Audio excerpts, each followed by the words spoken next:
Hi, everyone. I'm Matthew DeSantis. And I'm Kaylie Shapiro. And we're here for the first ever Road to the Kentucky Derby. And the Oaks. And we're really excited to be bringing this new preview to NYRA Bets, where myself and Kaylie are going to be going through and highlighting some of the horses that we really like in the Kentucky Derby and the Kentucky Oaks. We're going to be doing this each week. In some cases, we're going to be talking about the results that happened the previous week. Sometimes we're going to be previewing some of the big races that are coming up. We're going to have a little bit of a recap of where our top 5 or top 10 stand. Kaylie's going to be paying attention to the Oaks Trail. I'm going to be focused on the Kentucky Derby Trail. We're going to have a lot of fun with this, and we're going to make sure that you're ready for the first Friday and Saturday in May at Churchill Downs. Now, before we get into all this good stuff, I want to make sure to press that like button and subscribe to NYRA Bets YouTube today. Subscribing is entirely free of cost, just notifies you when new videos drop on the channel. We have a lot of great content that both myself and Kaylie, as well as a lot of the other great NYRA talent here, contribute to, whether it's race previews, full card analyses, handicapping and betting tutorials, and so much more. Well, Kaylie, it is about that time. We're going to be getting ready for the road to the Kentucky Derby, the Kentucky Oaks. We've already had a bunch of prep races in 2025. We have some more coming up this week with the LeCompte down at the fairgrounds. But this is just kind of a general sense of where we're at right now with the Oaks and the Derby. This is an exciting time of year for you, and I know you're really excited to share your list right now. Yeah, I'm very excited, and I think this year is different than, the last couple with Baffert coming back. He's pretty stacked with his Colts and his Phillies, yes. So I think, this year is going to be extra special.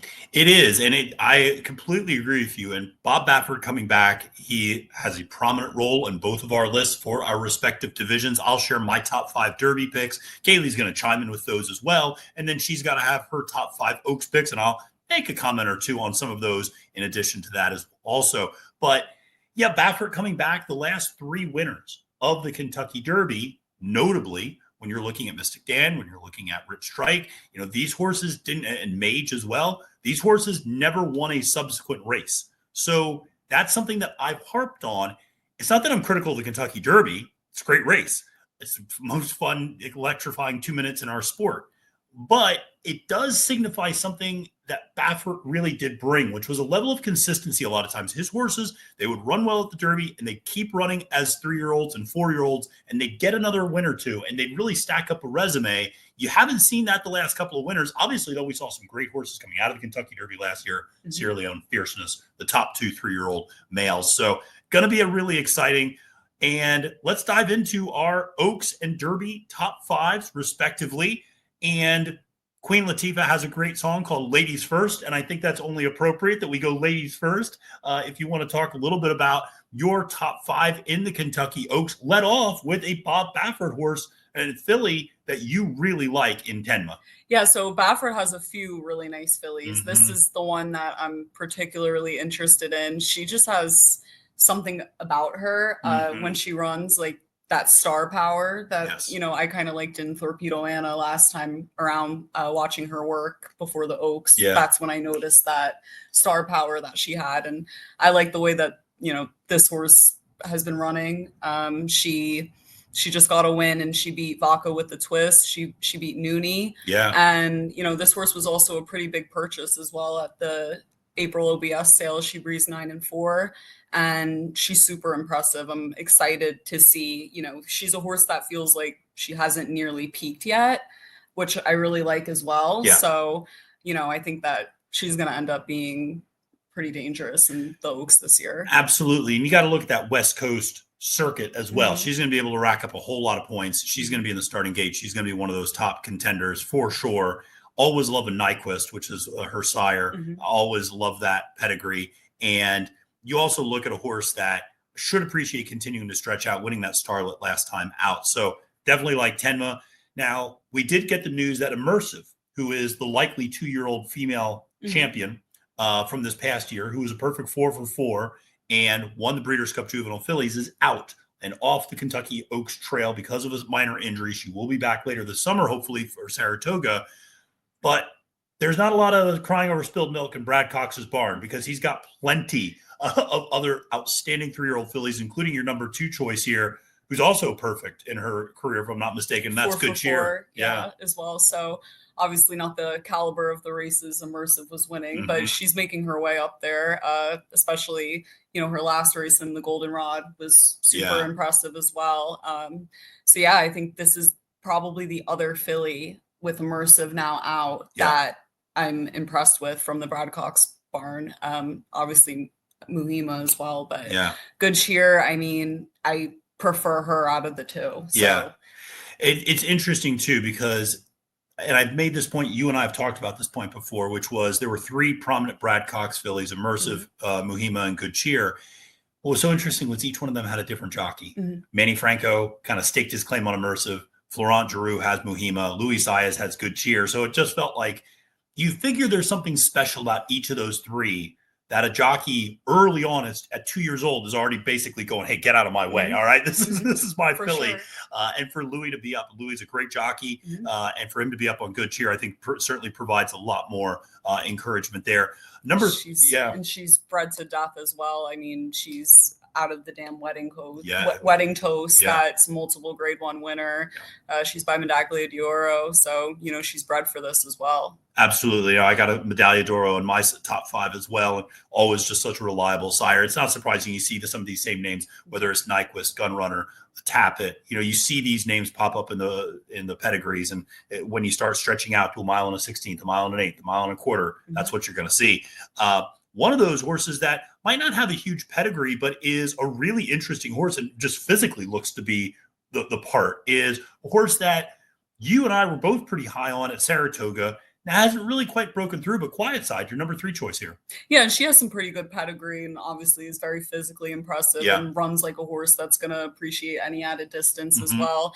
This horse, honestly, I would even maybe put higher than I have right now. I just kind of want to see what she does, but Quiet Side's a horse I'm all over. Another one that I feel like has not peaked yet, and she's been chasing Immersive around. That's true. This horse has never run a bad race, and now with Immersive out, she's not going to have her to chase around anymore. So that horse, Immersive, definitely gave Quiet Side a run for her money, but Quiet Side did not lose anything in defeat and also didn't have the easiest of trips either. So I'm really looking forward to seeing, how she improves this year. Yeah, for sure. She reminds me a lot of some horses we've actually seen in the men's side a little bit. In some ways, a little bit very similar. And bear with me on this comparison. A little bit like Two Phils, a horse that like never really ran a bad race, was kind of usually second or third to another horse, but was racking up Kentucky Derby points the whole time. You knew he was going to get in the starting gate, and then kind of broke through that last start at the Jeff Ruby Stakes, and then ran a huge Kentucky Derby, obviously running second that day to Mage. But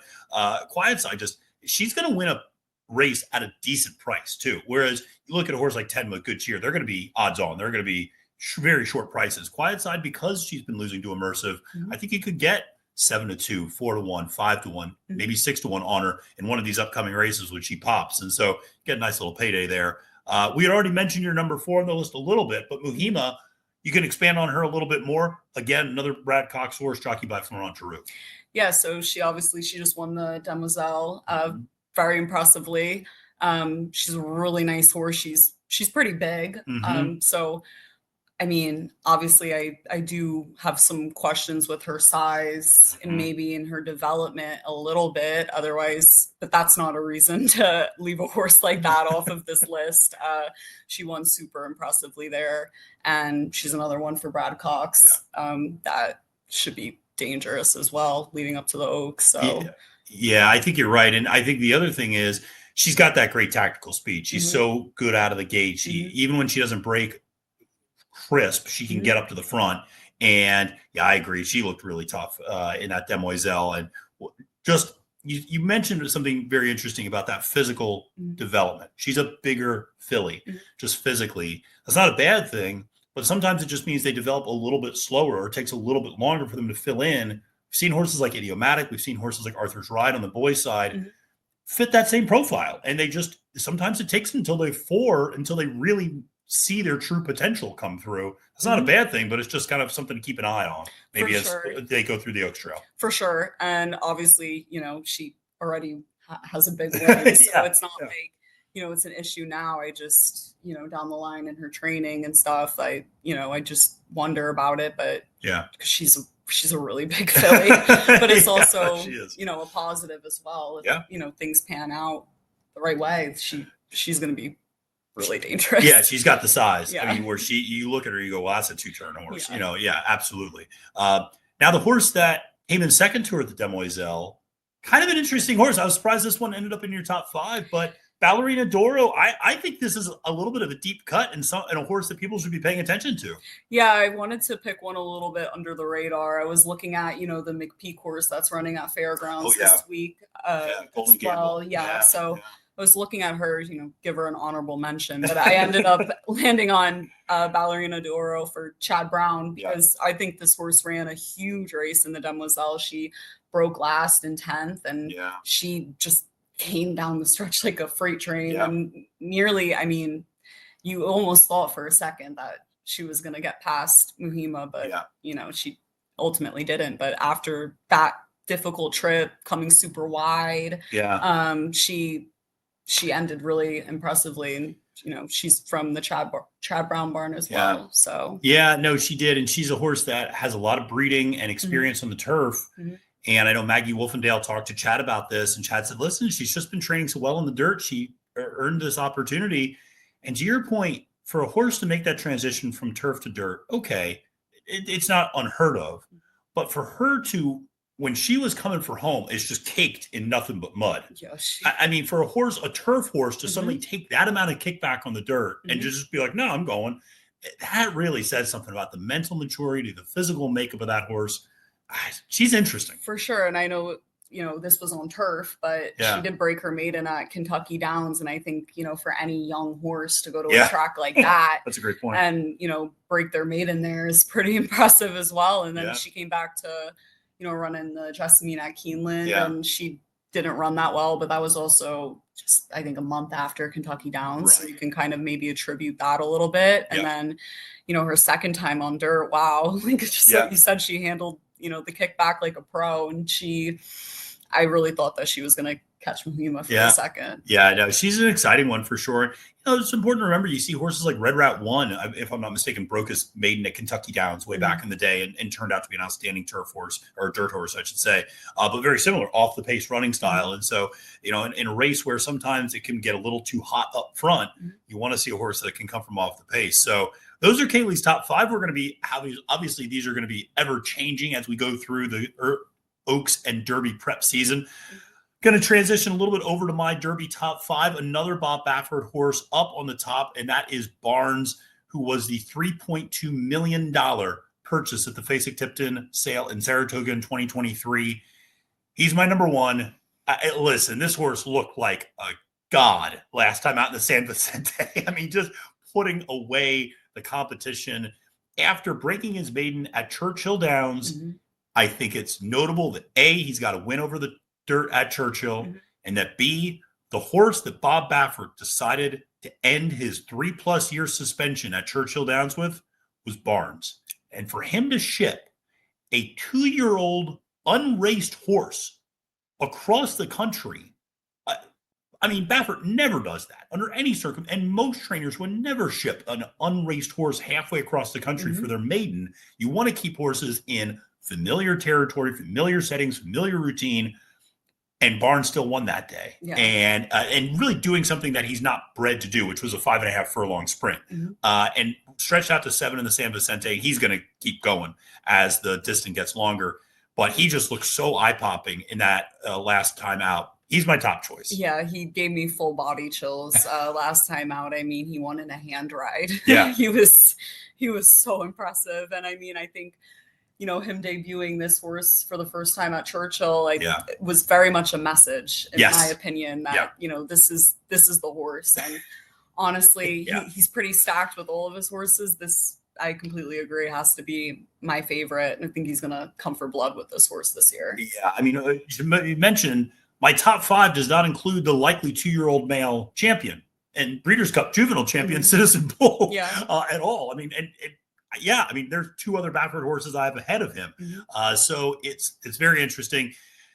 Listen, my number 2, I might just get out of the way because this is a Bill Mott horse, and I know you have strong opinions about that. But Sovereignty is a horse that I absolutely, really fell in love with. A horse that finished 4th in debut in a very intriguing race where you had Tip Top Thomas win that race. You had Rookie Card run second. You had Key Waden run third. You had some nice horses in that race. Sovereignty finishes 4th that day, comes back to run second next time, and breaks his maiden, winning the Street Sense. You were really high on this horse early on. You were the one who admittedly turned me on to him. I just recently talked to Acacia Clement and Paul LaDuca last week, and this horse's name came up, and they both think this is a serious horse that Bill Mott has down in training in South Florida. This is one that's going to be going through that Holy Bull Fountain of Youth Florida Derby trail in Florida. And I just think one right now you can still get a little bit of a price on in the future wagers. I think he's a serious one. He's so serious. I mean, I was there that day at Churchill when he won the Street Sense. When I saw the horse in the paddock, I was like, I don't even care that this horse is a maiden. I'm betting this horse. He looks the part, everything about him. Obviously, he's a Bill Mott horse. But then, when the way that he won was very, very impressive. So that's, really what stood out to me there. Yeah, absolutely. My number 3 on the list, Chancellor McPatrick, a horse we really like up here in New York, obviously winning the Hopeful and then coming back to win the Champagne. That really dramatic off the pace running style that he has. He obviously does have to answer the 2-turn question because his races all were victories at 1-turn races where maybe you get a little hotter pace up front. But I'll be honest, you look at who's won the Kentucky Derby the last few times out. Horses coming from off the pace. You want horses that can close, quite frankly, because what happens in that Derby, they go too fast up front a lot of times. And so you want a horse that can come from off the pace. There's nobody who comes from off the pace better than Chancer. That turn of foot is devastating. At times you don't think he was going to get there, and then he gets there. But he's a special one as well. For sure. And he kind of reminds me of like a young Sierra Leone, maybe, or a little bit more mature of, a 3-year-old Sierra Leone that, this horse is obviously visually impressive the way he wins and very visually exciting. And I'm excited to see him run back. Yeah, absolutely. Now, he did have a minor procedure done immediately after the Breeders' Cup Juvenile just to remove a little chip. But according to trainer Chad Brown, he is recovering nicely, should return to the work tab by the end of the month. And in all likelihood is pointing towards the Tampa Bay Derby, which, hey, you and I are going to be there. That'll be pretty fun. And we'll probably then point to the Bluegrass after that. These are both races Chad Brown won last year, notably with Domestic Product and Sierra Leone. So interesting that Chancellor is going to take that avenue. Speaking of avenue, East Avenue, my number 4 on the list, for Brendan Walsh, one of my favorite trainers, jockeyed by Tyler Gaffleone. This horse, you want to draw a line through a race, draw a line through the Breeders' Cup Juvenile, folks, because first of all, I've never seen the gates open more quickly in a race than they did in that Breeders' Cup Juvenile. I swear half the horses weren't ready to go, but East Avenue just was a half step slow and the race was over as soon as it started from that inside rail. The Baffert horses got up front and just controlled the pace, and East Avenue wasn't able to have his day, but a very, very good horse who was a perfect 2-for-2 going up for that. And just as Brendan talked about before, can rate from off the pace and has a lot of natural speed as well. So that's one that visually just looks like he's going to continue to get better. Yeah, I think this is a very special horse, East Avenue, and you can draw a line through the Breeders' Cup, like you said, and similarly, you can draw a line through like Chancer's, performance in the Breeders' Cup. Once East Avenue didn't break from the rail, the race kind of fell apart. So that race as a whole, but I'm really excited to see this horse come back. He's pointing towards. He's probably going to be with Brendan. He's probably going to be down in Florida in all likelihood. I mean, so it's going to be interesting to see where Brendan campaigns it because Brendan, of course, is more of a Kentucky-based trainer. So it's unlikely that he's going to be at Turfway and really the only other Kentucky he's preps. Going to Fairgrounds. Oh, he's going to Fairgrounds. Oh, well, that makes sense that Brendan would move him down there. So, you'll see him, not in the LeComte, but you'll see him in some of the other races there. That'll be fun, like the Risen Star and all that stuff. So that'll be that's a good spot for him. Brendan usually does well there. So that'll be good for East Avenue. And then I also kind of got a little cute maybe with my other choice, which was Romanesque as my top 5 choice. This is the horse that finished second to Barnes and was never asked to do any running that day, really. Kind of had a bad trip as well. was on the inside rail, rating, kind of sitting that pocket trip behind McKenzie Street. Mhm. McKenzie Street starts backing up on the turn, and Romanesque kind of has to back up as well. Isn't able to kind of angle out in the clear rate, never really gets set down or even asked, or I don't think the crop even gets pushed out at any point on him. But he ran so well. He clearly is a horse that's going to appreciate more distance for Baffert. And one of the other eye-popping things is this horse won in debut, beat a horse named Rodriguez, yet another Bob Baffert horse. All that horse did was come back on the San Vicente undercard and run a 101 buyer speed figure. So, hello, he faced some fast horses in debut. This is what I'm just excited. Again, a little bit of a shot in the dark. We'll see. I mean, the thing about Baffert, you could say the same thing about Chad Brown and the turf horses. He runs them against each other. You just see who ends up being the best on any given day. Maybe a horse like Barnes skips one of the preps, and a horse like Romanesque maybe can get up into the winner's circle as a result. But they're ultimately going to have to face each other in something like the Santa Anita Derby at some point. It's going to be a lot of fun. It's going to be a ton of fun. Right now, I don't know how they stack up against each other, but I knew going into that last race that he fit speed figure wise. So, I think this is an interesting horse to put fifth. And a horse that I will give an honorable mention to is you gave kind of Golden Gamble an honorable mention. And again, a horse that I'm just interested to see how he develops is rated by Merit, the Florida bred down at Gulfstream Park, passed the 2-turn test last time out against Florida Bred Company, has never really been challenged, has run consistently in the low to mid 90s buyer speed figures, and has just been ultra consistent at Gulfstream Park. Now is likely going to be pointed towards the Holy Bull. That's going to be the big open company test. We'll see. But rated by Merit, man, he's a good-looking horse. And, I find myself always rooting for those kind of smaller state-bred horses. And Romanesque, we should mention, a Pennsylvania bred, sired by Practical Joke out of an Alphabet Soup mare. You don't see that pedigree very often, folks. I don't know if you pedigree query. I don't know if that matches up at all. But it really interesting and exciting Kentucky Derby and Kentucky Oaks Trail this year. Kaylie, I'm excited for a lot more of these videos in the coming weeks. I don't know about you. I'm super excited, and obviously really excited to cover all the props and to be able to go there and look at these horses and, update this list and give you guys new updates as, the season starts. Absolutely. No, it's going to be a lot of fun. As we mentioned, Kaylie and I are going to be down at Tampa Bay for the Tampa Bay Derby in March. That'll be a lot of fun. Look for us at Oaklawn maybe as well. Maybe for a prep, maybe for a certain 4-year-old filly who might be making her debut in 2025. I don't know. Maybe this one's excited about it. Beats me. But we're going to be out there. Obviously, we're going to be up at Aqueduct as well for all the great stuff, the Gotham, the Wood Memorial, all of the good prep races that we have up here at the Big A as well. Kaylie, thank you again for joining. Appreciate it. And thank you all for tuning into this episode of The Road to the Kentucky Derby and Kentucky Oaks. Make sure to press that like and subscribe button today. For Kaylie Shapiro, my name is Matthew DeSantis, wishing you a great and profitable day at the races and reminding you, friends, it's now post time.